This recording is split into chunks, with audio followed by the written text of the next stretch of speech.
কলিযুগের বৈকুণ্ঠ ধাম কোথায়? দেখি কে বলবে।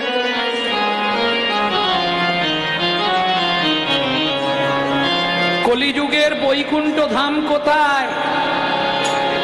জোরে বলুন। ক্যানিংয়ে,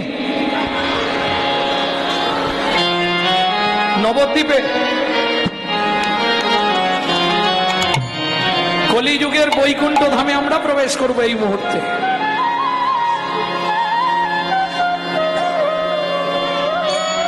কোথায়?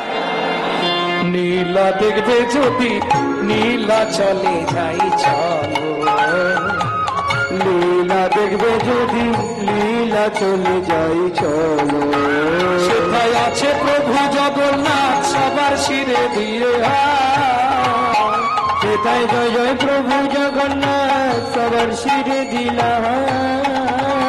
তোমরা মুখে হরি হরি বলো, লীলা দেখবে যদি লীলা চলে যাই চলো,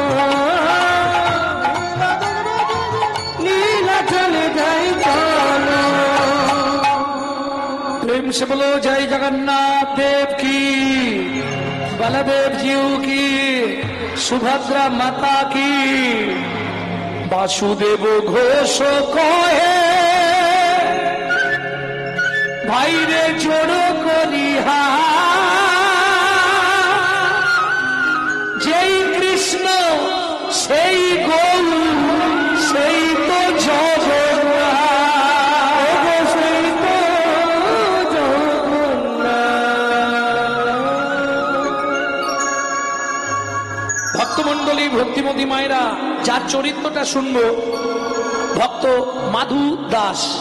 পিতা ছিলেন সনাতন দাস আস্তে, মাতা ছিলেন পদ্মাবতী। ভিক্ষাই ছিল একমাত্র জীবিকা, কিন্তু যা পেত ভগবানকে ভোগ লাগিয়ে প্রসাদ পেত। হ্যাঁ, ভিক্ষাই জীবিকা, অন্য কিচ্ছু করে না। তাও অযাচিত ভিক্ষা। অযাচিত ভিক্ষা মানে বোঝেন তো? যেটা না বুঝবেন আমাকে বলবেন, বুঝিয়ে বলবো। অযাচিত ভিক্ষা বোঝেন? দাঁড়ে দাঁড়িয়ে হরিনাম করবে, যে দেবে নেব, না দিলে চলে যাবে। বলবে না কই গো মা কিছু দাও না গো। সেদিন ছিল দ্বাদশী তিথি।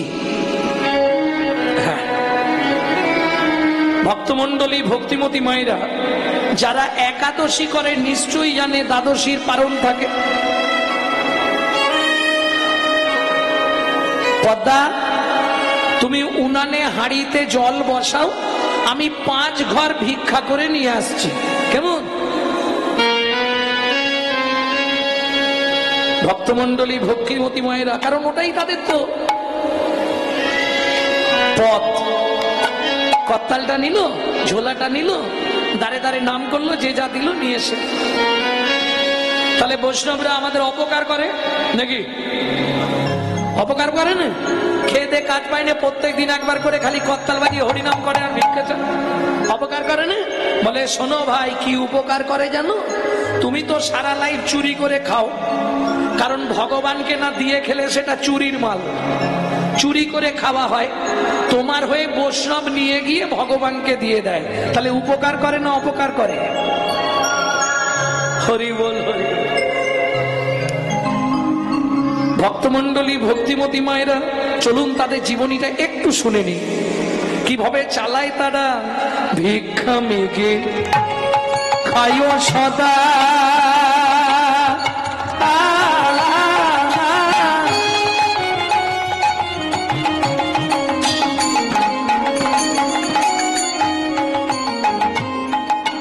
কৃষ্ণ নাম জপে, ভিক্ষা মেঘে খায় তারা।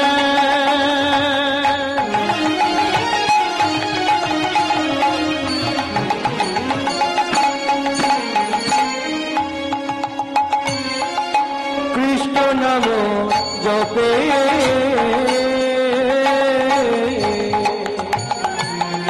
এতে কই আনন্দের মাঝে কিছু দুঃখ থাকে।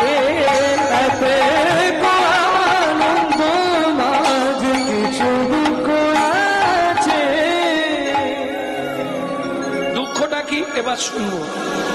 সুখের সংসার নাম করে, যা পায় ভগবানকে ভোগ লাগিয়ে প্রসাদ পায়, এর থেকে সুখের সংসার আছে কি? কি গো, আমি তো ঠিক করেছি আর 1-2 বছর কীর্তন করে এরপরে বেরিয়ে পড়বো। হ্যাঁ, প্রতি বছর যখন রাধাকুণ্ডে যাই, প্রতি বছর একবার মনে হয় এখানেই রয়ে যাই, আর যাবো না। একটা করতাল নেবো আর ব্রজের দ্বারে দ্বারে, কারণ ব্রজে একটা কি সুবিধে জানেন, আপনি যদি পৌঁছে যান আর আপনার চিন্তা নেই, খেতেও পাবেন থাকতেও পাবেন। কেউ বলতে পারবেন হাত তুলে, আমি বৃন্দাবনে গেছিলাম ভাই 2 দিন খেতে পাইনি? এটা হবে না। তোমার পয়সা নেই, সব চুরি হয়ে গেছে, সেখানেও তুমি প্রসাদ পাবে, থাকার জায়গা পাবে। এর নাম হলো ব্রজধাম। রাধারানী কাউকে বিমুখ রাখেন না। আর যদি আপনি রাত্রির 12টা-1টার দিকে গিয়ে রাধাকুণ্ডের তীরটায় বসে থাকেন, আপনি নিজে অনুভব করতে পারবেন যে আজও বৃন্দাবনে লীলা বর্তমান। এটা বলে বোঝানো যাবে না। মিষ্টি কতখানি মিষ্টি বলা যায় কি? এটা বলা যাবে। রাত্রির 1টা-1.5টার সময় গিয়ে রাধাকুণ্ডের তীরে বসে থাকবেন একা, কিচ্ছু নয়, হাতে জপের মালাটা নেবেন, নাম করবেন আর চুপ করে রাধার চরণ চিন্তা করবেন। লীলা যে বর্তমান আপনি নিজে অনুভব করতে পারবেন যে আজও ব্রজধামের লীলা বর্তমান চলছে।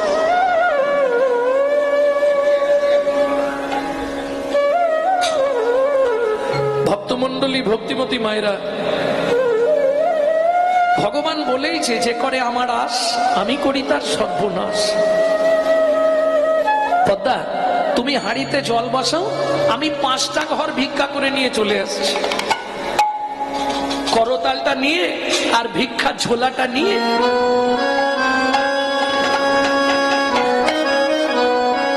সনাতন চললেন। প্রথম বাড়িতে গিয়ে শুরু করেছে ভজ শ্রীকৃষ্ণ চৈতন্য প্রভু নিত্যানন্দ, হরে কৃষ্ণ হরে রাম শ্রী রাধা গোবিন্দ। ভজ শ্রীকৃষ্ণ চৈতন্য প্রভু নিত্যানন্দ, হরে কৃষ্ণ হরে রাম শ্রী রাধা গোবিন্দ। আচ্ছা, সবাই তো গাইছেন, বলুন তো এই নামটা কোথায় হতো? এই নামটা কোথায় হতো? নবদ্বীপের পথে পথে। আর শিবাসঙ্গনে কোন নাম হতো? শ্রীকৃষ্ণ চৈতন্য মহাপ্রভু নিত্যানন্দ অদ্বৈত গদাধর আদি ভক্তবৃন্দ। ভজ শ্রীকৃষ্ণ চৈতন্য মহাপ্রভু নিত্যানন্দ অদ্বৈত আদি গদাধর ভক্তবৃন্দ। 3 ঘর ভিক্ষা হয়ে গেছে, অযাচিত, কাউকে চাইতে হয়নি। আর 2 ঘর হলেই হয়ে যাবে 5 ঘর ভিক্ষা। মুশকিল, আকাশে দেখা দিল বজ্র বিদ্যুৎ।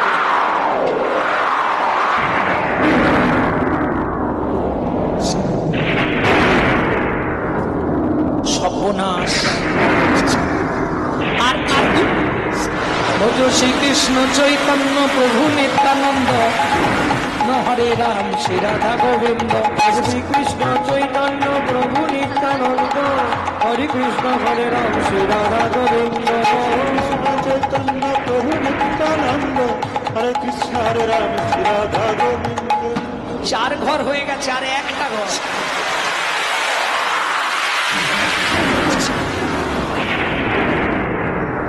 কোন রকম ভিক্ষাটা নিয়ে ছুট দিতে হবে। বৃষ্টি এসে গেলে আর ফেরা যাবে না। কোন রকম ভিক্ষাটা নিয়ে পথে বাইর হয়ে গেছে। করতালটাও ঝোলায় ভরে দিয়েছে, কোন রকম বাড়ি ঢুকতে হবে। দৌড় দিয়েছে, কিন্তু দুর্ভাগ্য রাস্তার মাঝখানে এসেছে, ঠিক কড়কড় করে বজ্রপাত হয়ে গেল। সারা শরীরটা দাউ দাউ করে জ্বলছে।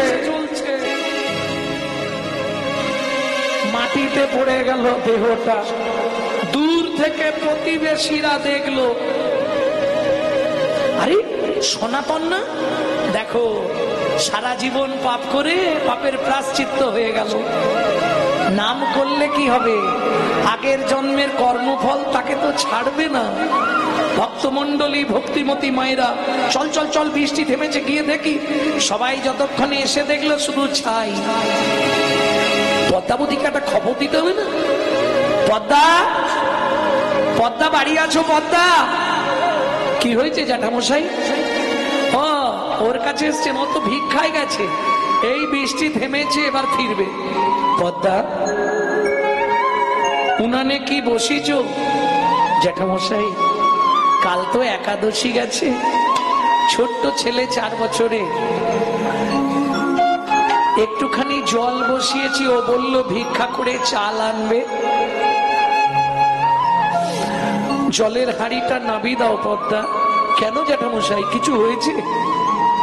ফিরে আসবে না আর মনের মানুষ কোনো দিন ঘরে, ফিরে আসবে না মনের মানুষ কোনো দিন ঘরে। বিধি তারে কেড়ে নিয়েছে, বিধি তারে কেড়ে নিয়েছে, বিধি তারে কেড়ে নিয়েছে, বিধি তারে কেড়ে নিয়েছে। চিরদিনের তরে ফিরে আসবে দয়া মনের মানুষ কোনো দিন ঘরে আসবে না কোনো দিন মনের মানুষ ঘরে। কি বলছেন জ্যাঠামশাই? পদ্মা ভিক্ষা করে সনাতন বাড়ি ফিরছিল, কিন্তু রাস্তার মাঝখানে মাথায় বজ্রপাত করে মারা গেছে। উদ্ধশ্বাসে ছুটলেন পদ্মাবতী, ছুটতে ছুটতে গিয়ে স্বামীর ওই মৃতদেহের ওপর আছাড় খেয়ে পড়ল। ও গো স্বামী গো,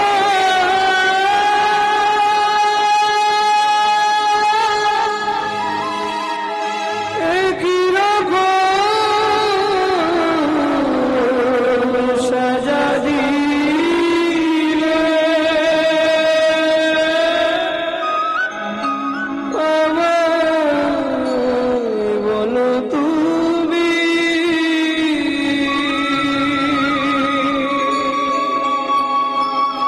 জানি না কি এমন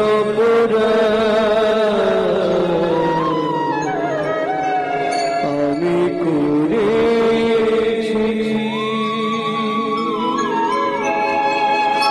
জানি লাগি তুমি আমায় সাজা দিলে।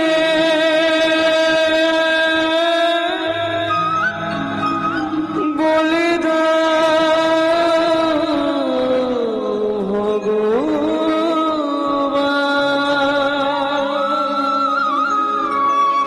কোন জন্মে এতদিন ধরে তোমার চরণে তুলসী চন্দন দিয়ে, এতদিন তোমাকে ভালোবেসে তার প্রতিদানে পাওয়া গেল স্বামী হারা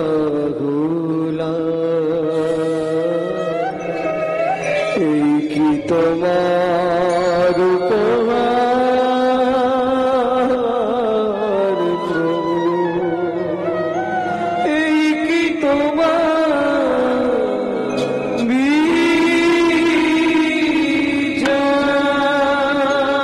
ও চুনবাড়ির পাল্লা দুটো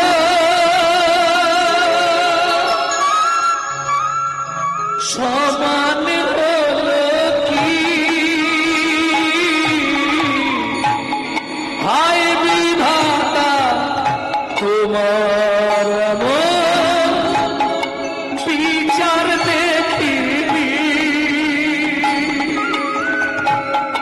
ওজন গাড়ির পাল্লা দুটো সমান হলো কি ভাই বিধাতা তোমার মন বিচার দেখিনি একদিকে চাপালে তুমি মুঠো মুঠো ধূল, অন্যদিকে তুলে দিলে সেবা করার ভুল। বিধাতা ও বিধাতা এই কি বিচার বলো তো? ওমা মা, ওমা বাবা এইভাবে শুয়ে আছে কেন রাস্তায়? মা, ওমা বাবাকে ডেকে দাও না মা। 4 বছরের ছেলে, সে তো কিছু বোঝে না। ভাবুন, ওই অবস্থায় ধরা কাঁচা পড়ে বাবার অন্ত্যেষ্টি ক্রিয়া করলো, বাবার মুখগ্নি করলো, সাধ্য শান্তি সব মিটে গেল, কিন্তু চলবে কি করে?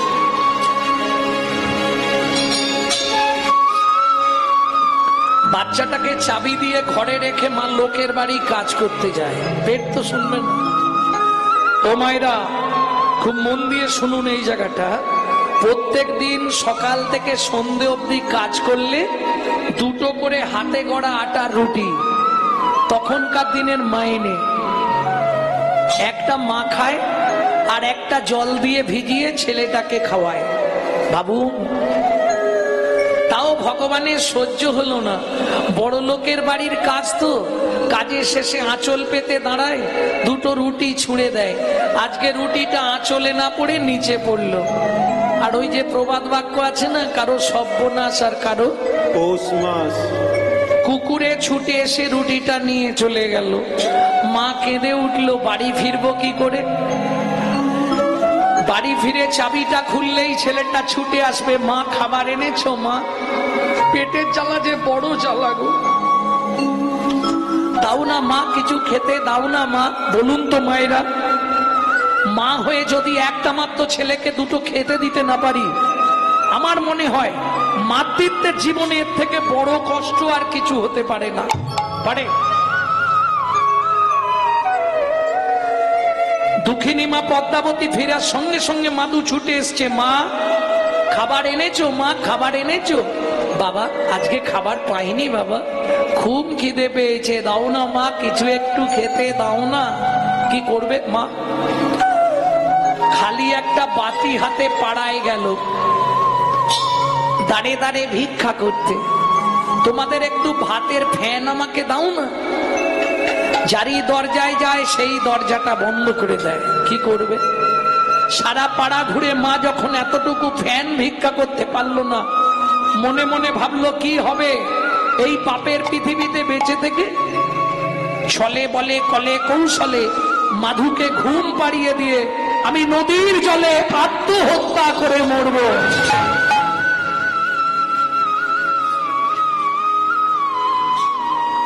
খালি বাটি হাতে ফিরতেই মাধু ছুটে এসছে, মা খাবার এনেছো? খাবার এনেছো মা?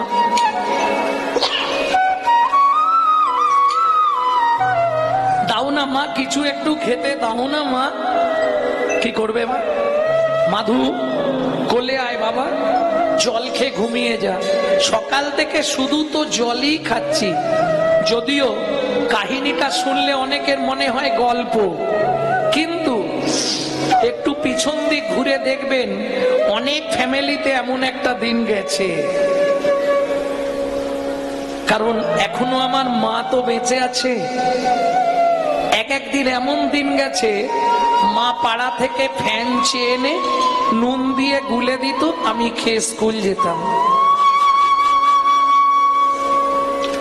আজকে হয়তো সাধুগুরু বৈষ্ণবের কৃপায় একটা জায়গায় পৌঁছে গেছি, কিন্তু আমার জীবনেই এমন দিন গেছে।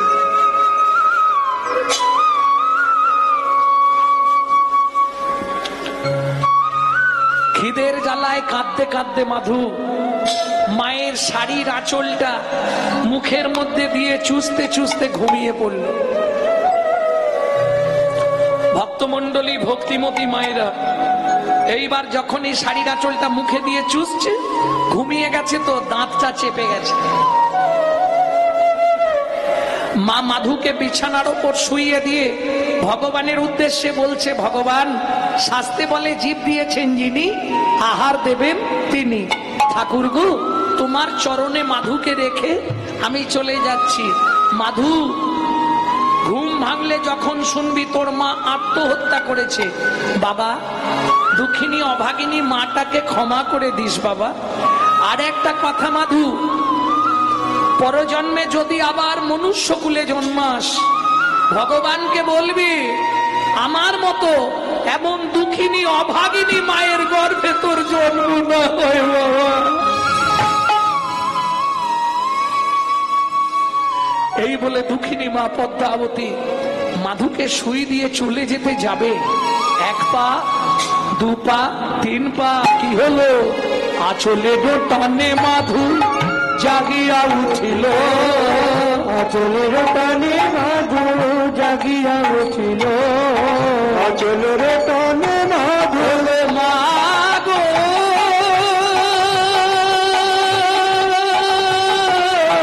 যেও না,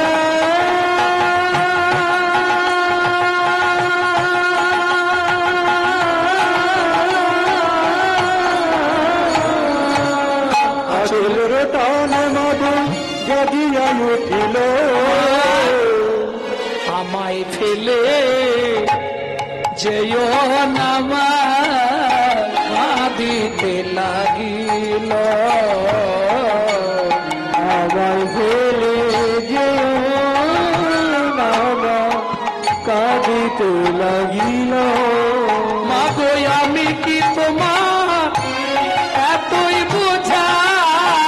আমি কি তোমার এতই বোঝা? আমি আর খাবার চাইব না মা, আমি কি তোমার এতই বোঝা? আবার চাইব না মা, আমায় ফেলে যেও না মা। আর খাবার চাইব না মা, আমায় ফেলে যেও না মা, আর খাবার চাইব না মা। আমি কি তোমার এতই বোঝা? কোন মার যেতে পারে? ছুটে গিয়ে মাধুর মা মাধুকে বুকের মধ্যে জড়িয়ে ধরেছে। মাধু, আমার বুকে আয় বাবা, আয়। ওমা মা, ছোটবেলায় বাবা মরে গেছে, তুমিও যদি চলে যাও আমি কি করে বাঁচবো মা? তুমি চিন্তা করো না, কাল থেকে আমি রোজগার করব।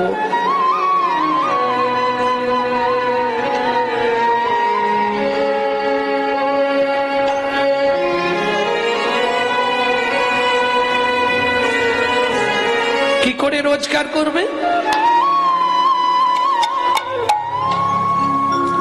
দক্ষিণী মা হাতে একটা বাটি নিয়েছে, মাকে বলেছে তুমি চোখটা বন্ধ করে থাকবে।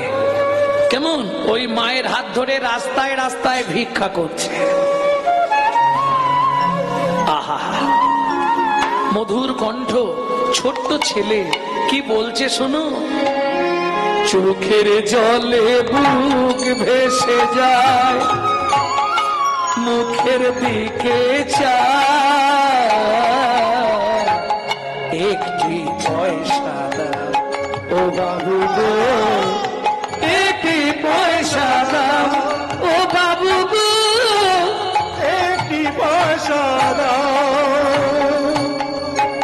গৃহেতে গোবিন্দ সেবা ফিরিয়া তাকায়,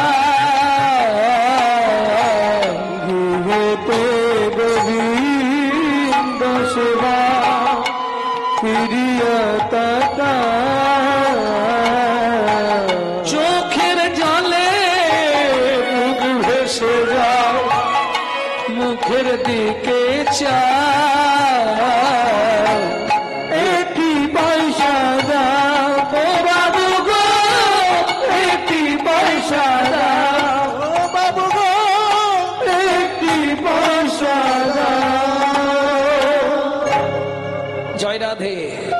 যা ভিক্ষা পেয়েছে এখন 15 দিন চলে যাবে। বাচ্চা ছেলে তো কিরকম ভিক্ষা দেখুন, যে এক ব্যাগ বাজার করে নিয়ে যাচ্ছিল সে বাজারটার ব্যাগই শুদ্ধ দিয়ে চলে গেছে। যে এক বস্তা চাল নিয়ে যাচ্ছিল সে চালের বস্তাটাই নাবি দিয়ে চলে গেছে। যে এক বস্তা আলু নিয়ে যাচ্ছিল সে আলুর বস্তা নাবি দিয়ে চলে গেছে। এখন 15 দিন আর কিছু লাগবে না, একদিনের ভিক্ষায় ভক্তমণ্ডলী ভক্তিমতী মায়েরা কৃপা হয়ে গেল। এইভাবে প্রত্যেক দিন যা পায় ভগবানকে দিয়ে মা ছেলে প্রসাদ পায়। প্রত্যেকটা জিনিসের সাইড এফেক্ট আছে, যাকে বাংলায় বলা হয় পার্শ্ব প্রতিক্রিয়া, তাই তো ইংরেজিতে বলা হয় সাইড এফেক্ট। যেমন কেউ যদি 365 দিন আমিষ আহার করে, তার কথাবার্তা চলাফেরা হবে আসুরিক মনোভাব, অসুরের মতো।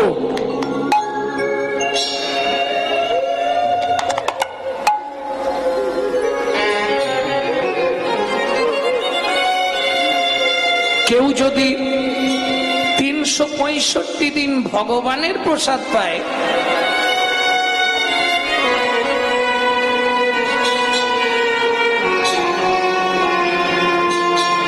তার কথাবার্তা হবে দেবত্ব ভাব, দেবতার মতো।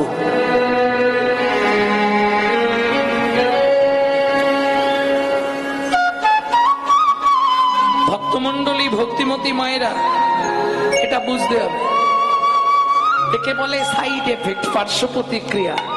যেমন দেখবেন যারা খুব ছোটবেলা থেকে স্মোক করে, বিড়ি টিড়ি খায় না, ওদের বুড়ো বয়সে গিয়ে একটা নিদেনের কাশি শুরু হয়, ওই কাশিতেই ওরা মরে যায়।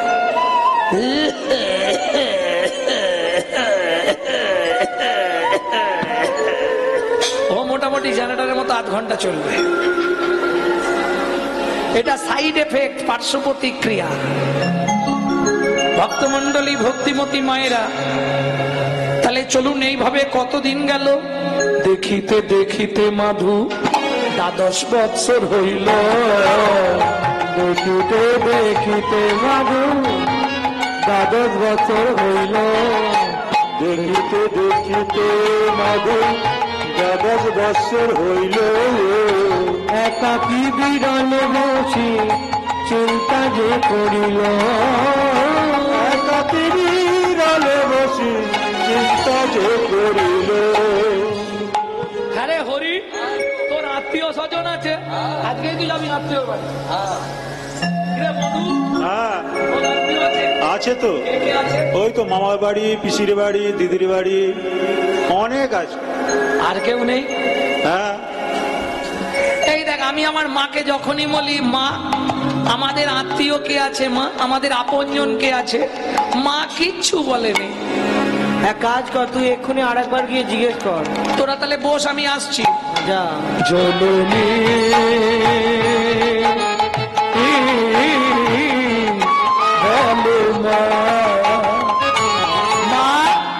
মা, কি হয়েছে রে মাধু? কে ভাই আমি, কে ভাই আমার একান্ত কে ভাই আমি, কে ভাই আমার একান্ত কাঁদিয়া মায়ের গিয়া জিজ্ঞাসে তখন, মায়ের গিয়া জিজ্ঞাসে তখন। বলো বলো মা কে ভাই আপন, জগৎ মাঝে সেবা কুঞ্জন, বলো বলো মা কে ভাই আপন, জগৎ মাঝে সেবা কুঞ্জন। তাহার চরণ